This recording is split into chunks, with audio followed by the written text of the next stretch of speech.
Les 4 Fantastiques, une des équipes de super-héros les plus connues de l'univers Marvel. Celle-ci étant très ancienne, elle a logiquement eu droit à de nombreuses adaptations cinématographiques, mais nous allons voir dans cette vidéo que les films autour de ces 4 héros sont loin d'être réussis.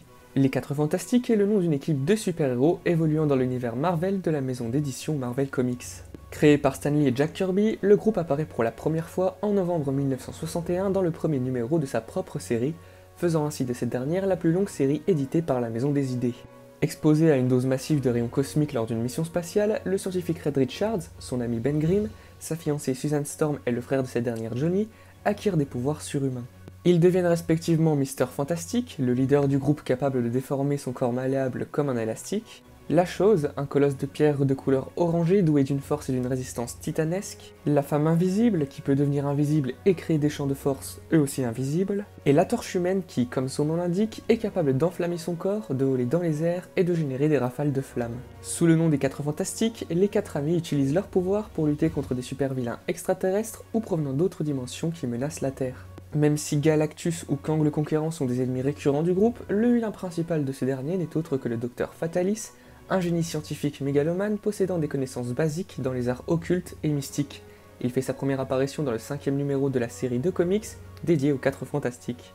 Côté audiovisuel, c'est la 20th Century Fox qui possède les droits pour adapter les aventures de l'équipe au cinéma et à la télévision, Marvel Entertainment leur ayant vendu les droits d'adaptation en même temps que ceux des X-Men, de Deadpool ou de Daredevil. Néanmoins, il faut noter que Marvel peut récupérer les personnages si la Fox ne produit aucun film avec eux pendant une certaine période.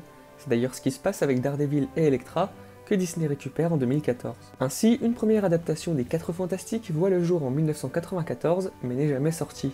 En effet, le film, tourné très rapidement avec des acteurs quasi inconnus et un petit budget de 1,5 million de dollars, a été produit dans l'unique but de conserver les droits de la BD.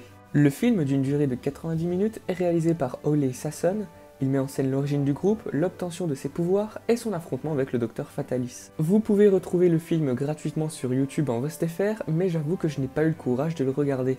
Pour ceux que ça intéresse, sachez que les retours sur ce long métrage sont dans l'ensemble très négatifs, assimilant l'œuvre à un pur nanar. Quelques années plus tard, un nouveau film centré sur les 4 Fantastiques est annoncé. Plusieurs réalisateurs, tels que Chris Columbus, qui deviendra finalement producteur du film, ou Steven Soderbergh, avaient été pressentis pour la réalisation. Mais c'est finalement Tim Story qui sera engagé par le studio. George Clooney et Brendan Fraser avaient été évoqués pour le rôle de Reed Richards, rôle qui reviendra plus tard à Johan Gruffudd. La Torche Humaine et la Chose seront respectivement interprétés par Chris Evans, qui prêtera ses traits à Captain America quelques années après, et Michael Chiklis. Jessica Alba jouera quant à elle Susan Storm, un choix qui a fait réagir bon nombre de fans du fait que l'actrice soit bronzée, à la différence de la Femme Invisible des comics. Enfin, Tim Robbins aurait pu incarner le méchant principal du long métrage, à savoir le Docteur Fatalis, mais le studio lui préférera Julian McMahon. Le film sortira finalement en 2005 et rapportera au total environ 335 millions de dollars pour un budget avoisinant les 123 millions de dollars, soit un score plus qu'honorable. Tout simplement intitulé Les 4 Fantastiques, le film met en avant Reed Richards, son ami Ben Grimm, son ex Susan Storm et le frère de cette dernière Johnny, partant dans l'espace avec leur sponsor Victor Von Fatalis, afin d'étudier les effets d'un nuage cosmique. La perturbation arrive cependant plus tôt que prévu, touchant les 5 personnages. Les 4 Fantastiques se réveillent, prennent conscience de leurs dons et essayent tant bien que mal de les maîtriser.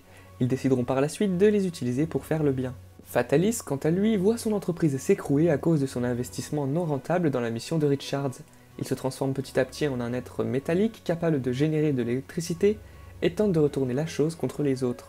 Après un affrontement entre le vilain et l'équipe des 4 Fantastiques au complet, Fatalis est vaincu et son plan tombe à l'eau. Pour être honnête, je passe un bon moment devant ce film. Certes, il n'est pas exceptionnel, mais je le trouve divertissant et très bien rythmé, notamment grâce à son assez courte durée. Pour commencer, j'aime beaucoup l'origin story des personnages et la découverte de leurs pouvoirs. Ce sont des scènes intéressantes à suivre, donnant lieu à des situations plutôt drôles. Le film possède en effet un humour qui fonctionne tout du long, en tout cas sur moi. Malheureusement, les instants de drame ne sont pas aussi bien gérés, en témoigne l'histoire autour de la Chose et de sa femme, qui devient un peu trop grotesque quand on y réfléchit 2 secondes. Une des forces du long métrage est le développement de ces personnages, tous aussi bien exploités les uns que les autres, et possédant chacun une personnalité qui lui est propre. Bon, après ce n'est pas du Shakespeare, mais ça fonctionne plutôt bien sur la majorité des persos. Celui qui fait un peu tâche est le méchant principal du long métrage, autrement dit le Docteur Fatalis. Ses motivations sont trop basiques, tombant ainsi facilement dans la caricature. Les combats sont dans l'ensemble intéressants et utilisent pleinement les capacités des héros. Ils sont de plus desservis par des effets spéciaux corrects, bien qu'ils aient un peu mal vieilli. Soyons honnêtes, la mise en scène ne contient pas de grandes envolées, Tim Story n'étant pas réputé pour être un excellent metteur en scène, mais elle fait tout de même le job et n'est jamais foireuse. En conclusion, Les 4 Fantastiques est un film plutôt sympathique qui exploite bien ses personnages principaux. Évidemment que ça ne casse pas 3 pattes à un canard, mais ça reste suffisamment divertissant pour être regardé. Sa courte durée et ses personnages attachants font que l'on ne voit pas le temps passer, et ça c'est une bonne chose. Au vu du succès commercial du long métrage de 2005, il était évident qu'une suite voit le jour, toujours avec Tim Story à la tête du projet. Les acteurs du premier film reprennent tous leur rôle et sont rejoints par Doug Jones et Lawrence Fishburne qui interprètent tous les deux le surfeur d'argent, l'un pour la capture de mouvement et l'autre pour la voix. Le film sort finalement en 2007 et ses recettes mondiales s'élèveront à un peu plus de 300 millions de dollars pour un budget quasiment identique à celui de son prédécesseur. Les 4 Fantastiques et le surfeur d'argent nous présentent l'arrivée du surfeur d'argent, un puissant extraterrestre qui provoque sur Terre divers accidents climatiques. Les 4 héros vont se voir obligés de faire face à la menace en s'alliant au Docteur Fatalis, leur ennemi de toujours. Ils découvriront ensemble que le surfeur ne représente pas le pire danger, celui-ci étant l'émissaire de Galactus, le dévoreur de mondes.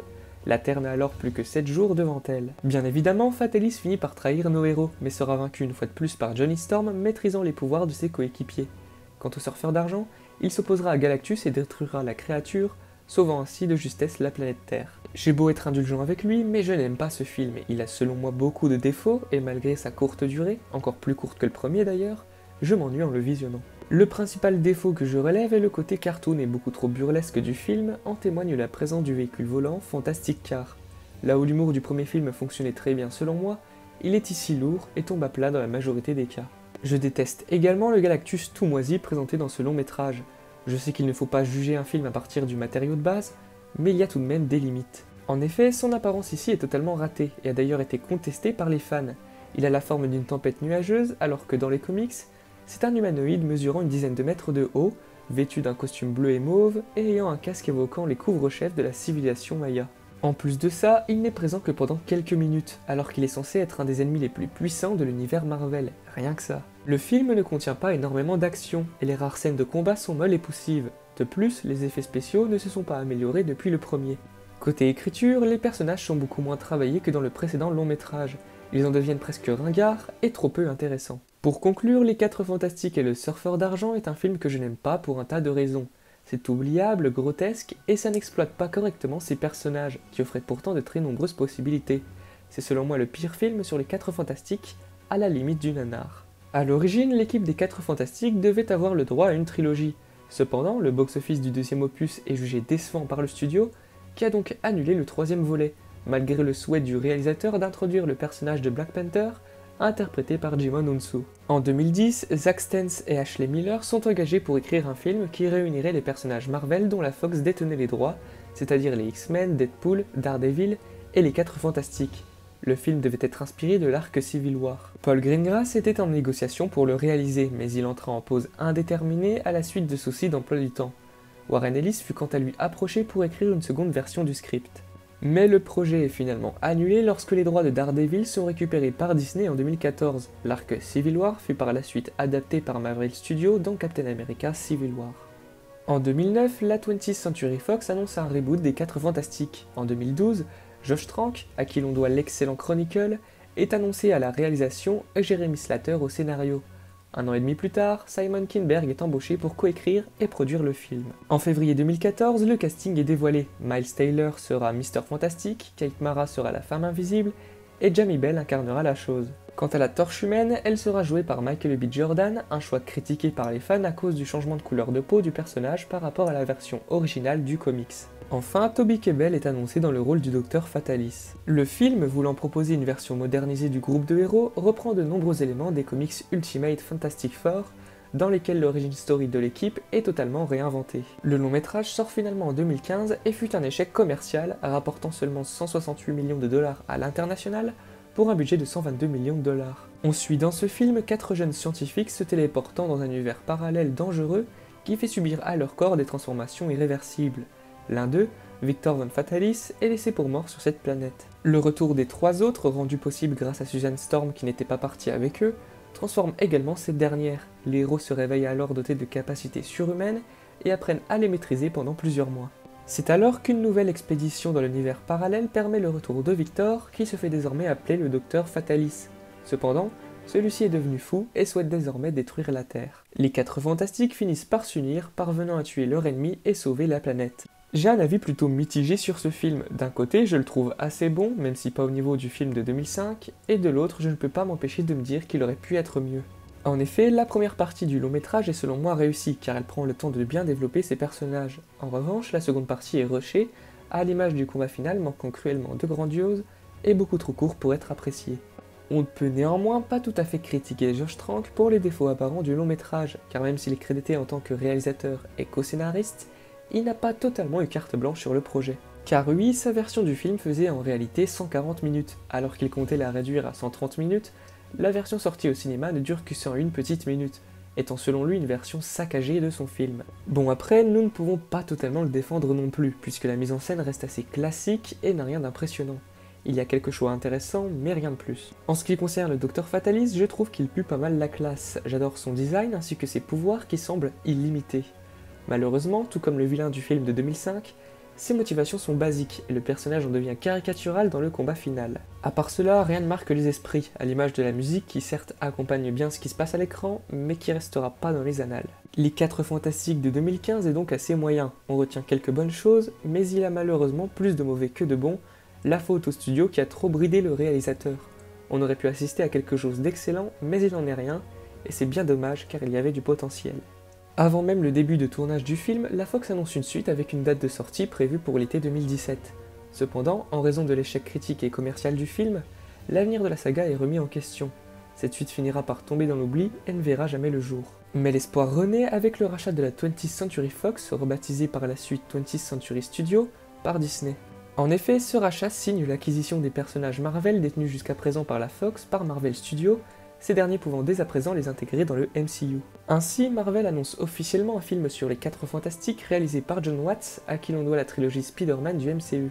Aucune date n'est fixée, mais on suppose une sortie fin 2023. De mon côté, j'espère un autre méchant que le Dr Fatalis, qui a affronté les 4 fantastiques dans tous les films centrés sur ces derniers. Kang le Conquérant ferait selon moi parfaitement l'affaire, puisqu'il est puissant, charismatique, et qu'il a en plus déjà été introduit dans la série Loki, avant d'être l'antagoniste principal de Ant-Man et la Guêpe Quantumania, en février 2023. On espère en tout cas enfin un film mémorable sur une équipe qui le mérite, mais ça, seul l'avenir nous le dira.